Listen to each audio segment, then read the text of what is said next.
સુરત મહાનગરપાલિકાની શિક્ષણ સમિતિની સામાન્ય સભા યોજાઈ, જેમાં શિક્ષકોની અછતનો મુદ્દો ઉગ્ર બન્યો। શિક્ષકોની અછતના મુદ્દે શાસકો અને વિપક્ષ બંને તડાફડી થઈ। શિક્ષકોને બીએલઓનું કામ આપતા વિદ્યાર્થી શિક્ષક વગર ભણવા મજબૂર બન્યા। શહેરની મોટા ભાગની સરકારી શાળાઓમાં શિક્ષક વગેરે બાળકો અભ્યાસ કરી રહ્યા છે। આ મુદ્દે ઉગ્ર વિરોધ વિપક્ષ દ્વારા નોંધાવવામાં આવ્યો। બીએલઓને ધમકી ભર્યા મેસેજ પણ આપવામાં આવતા હોવાનો આક્ષેપ વિપક્ષ દ્વારા કરવામાં આવ્યો। વોટ્સએપ દ્વારા આ મેસેજ બીએલઓને આપવાથી તેઓ માનસિક તણાવમાં આવી રહ્યા હોવાનો આક્ષેપ પણ કરાયો। વધુ સમાચાર માટે જોતા રહો ભારત ટાઈમ્સ ન્યૂઝ।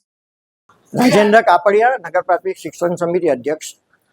જી, આજે વિપક્ષ દ્વારા અને શાસક પક્ષ દ્વારા તૂટુ મેમે કરવામાં આવી સભામાં કઈ બાબતે તૂટુ મેમે થઈ? ચૂંટણી પંચની મતદાર શુદ્ધિકરણના અભિયાનમાં બીએલઓ તરીકે શિક્ષકોની જે નિમણૂક કરવામાં આવી છે એના અનુસંધાને વિપક્ષ અને સભ્યોશ્રી દ્વારા તૂટુ મેમે એટલે એમને જવાબ આપવાના પ્રયત્નો કરવામાં આવ્યા હતા। વિપક્ષ દ્વારા શિક્ષણ કાર્ય બગડે છે એ અંગે વિરોધ કરવામાં આવ્યો હતો, પરંતુ અમને માહિતી છે એ મુજબ અમે સાથી શિક્ષકોની નિમણૂક કરી છે। બીએલઓને પણ સહાયક બીએલઓ આપવામાં આવ્યા છે।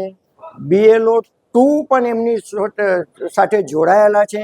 સ્થાનિક કક્ષાના કાર્યકર્તાઓ હોય કે અમારા જેવા આગેવાનો હોય એ પણ બીએલઓ સાથે જોડવામાં આવ્યા છે। ગયા રવિવારે જ્યારે આપણા ઉપમુખ્યમંત્રી હર્ષભાઈ સંઘવી અને પાટીલ સાહેબ દ્વારા પણ બીએલઓની કામગીરી અંગે અને બીએલઓ સાથે મુલાકાત લેવામાં આવી હતી। અમને એમને પણ સાહેબ લોકોએ એ લોકોનો આભાર વ્યક્ત કર્યો હતો અને કોઈ પણ બીએલઓએ પોતે તકલીફ પડી છે એવો વિચાર રજૂ ના કર્યો હતો। અને એ સાબિત કરે છે કે બીએલઓ પોતાની કામગીરી રાષ્ટ્રના હિતમાં જે કામગીરી કરવાની છે એ સારી રીતે નિભાવી રહ્યા છે। નમસ્કાર, હું રાકેશ શિરપરા, નેતા વિપક્ષ, નગર પ્રાથમિક શિક્ષણ સમિતિ। આજની સામાન્ય સભાની શરૂઆત અમે બીએલઓની કામગીરી એટલે કે સરની પ્રક્રિયા દરમિયાન જે આદરણીય શિક્ષક મિત્રોના અવસાન થયા છે એમને શ્રદ્ધાંજલિ પાઠવીને કરી।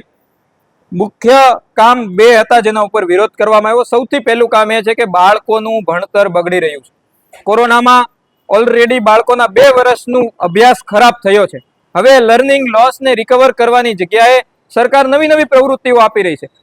આ વર્ષનું પહેલું સત્ર તો બગડી ચૂક્યું, બીજા સત્રમાં પણ એ લોસ રિકવર કરવાની જગ્યાએ 1 મહિનાથી શિક્ષકો વર્ગખંડમાં ગયા નથી। સરની પ્રક્રિયા લંબાવાય છે અને હજી પાછળ વસ્તી ગણતરીના ભણકારા વાગી રહ્યા છે। તો એક પ્રાથમિક શાળાના બાળકના પ્રાથમિક શિક્ષણમાંથી તમે 3 વર્ષ ખેંચી નાખો તો એના પ્રાથમિક શિક્ષણમાં બચશે શું? અમારી આ પ્રાથમિક માંગણી છે કે બાળકોનું, ગુજરાતના લાખો બાળકોનું ભણતર દાવ ઉપર મુકાઈ રહ્યું છે। સરની પ્રક્રિયા થવી જોઈએ। અમારી પાર્ટી આખા ગુજરાતમાં સર પ્રક્રિયામાં મહેનત કરી રહી છે, સમર્થન આપી રહી છે અને મજબૂતાઈથી મદદ પણ કરી રહી છે, પણ બાળકોના ભોગે અને શિક્ષકોના ભોગે નહીં। બીજા કર્મચારીઓને લગાડો, બીજા વિભાગના કર્મચારીઓને લગાડો। બીજું કે શિક્ષકોને માનસિક ત્રાસ આપવાનું બંધ કરો।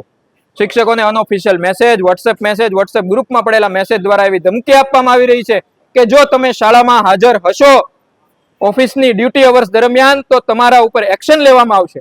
વિશ્વગુરુ બનવાના સપના જોઈ રહેલા લોકો એમ કહી રહ્યા છે કે ગુરુએ વર્ગખંડમાં નહીં જવાનું। કેવી રીતે ભારતને, કેવી રીતે આ દેશને આપણે વિશ્વગુરુ બનાવીશું?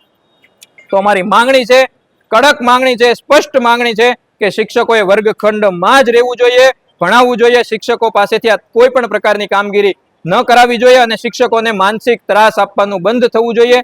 ઓલરેડી ઘણા બધા શિક્ષકોએ બિચારાએ પોતાનો જીવ ગુમાવ્યો છે। આવી દુર્ઘટના બીજા કોઈ સાથે ન થાય એની તાત્કાલિક કાળજી લેવી જોઈએ।